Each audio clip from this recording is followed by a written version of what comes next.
Grabe, ganda ng tugtugan natin kanina, no? Siyempre, ako pa ba? Ikaw talaga, Baste. Pero totoo, iba yung presence kanina. Kaya nga, parang nasa langit. Oo nga, parang hindi ako napagod. Eh, hindi ko naman talaga napapagod eh. Kahit wala kang tulog, kaya mo pa din. Siyempre, training nga sa bundok. Pero alam niyo, masaya pala talaga maglingkod. Siguro.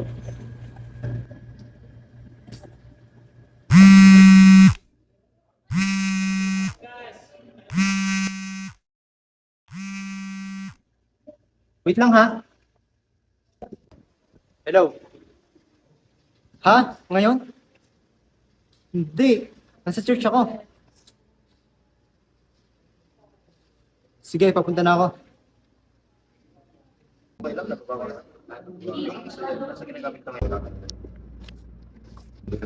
Baste, okay ka lang? Oo, may gig lang. Biglaan? Oo, kailangan. Kailangan o gusto? Pareho. Paano na ako? Sige, ingat. Dito tayo mamaya. Okay, verse 1 muna tayo, then chorus. Okay, ready? Let's go! Game!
Sandali lang.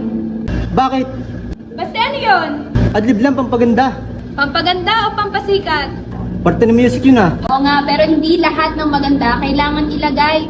Na-overpower mo na yung worship. Eh, ganun talagang style ko. Wala tayo sa concert, hindi tayo nagpe-perform dito. Nasa ministry tayo. Naglilid tayo ng tao papalapit sa Panginoon. At sa totoo lang, parang wala rin naman ang puso mo dito. Parang nasa gig ka pa rin sa labas. Nagpe-play lang ako. Hindi lang naman pagtugtog ang problema. Yang puso mo. Eh, di alasin nyo lang ako. Baste, wala nag-aalis sa'yo dito. Hanggang kailan ko ba kayang ganito?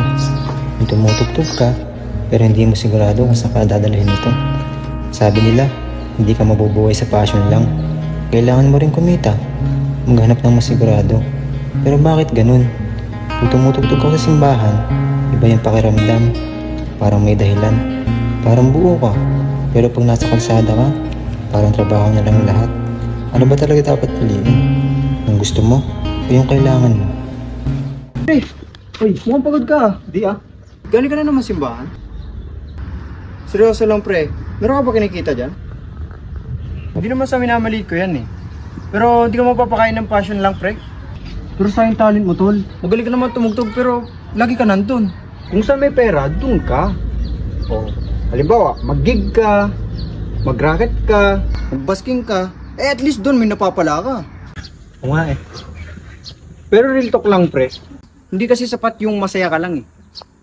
Kailangan mo ring mabuhay. Basta pre, isipin mo ang future mo.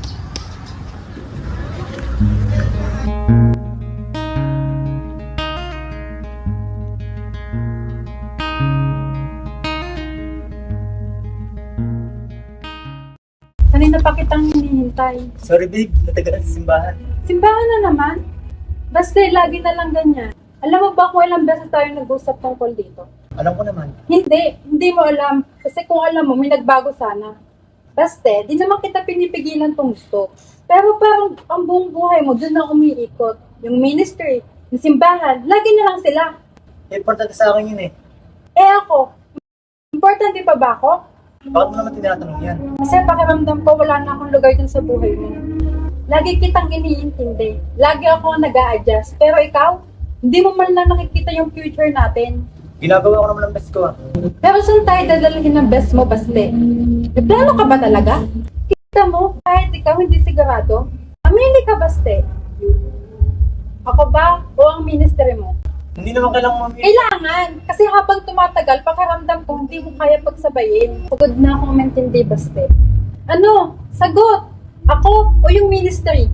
Paano ka pipili kung pareho mong ayaw mawala? May tututugan nga pala ako mamaya. Gets ko na. Hindi ko man gusto, kailangan kong tumugtog.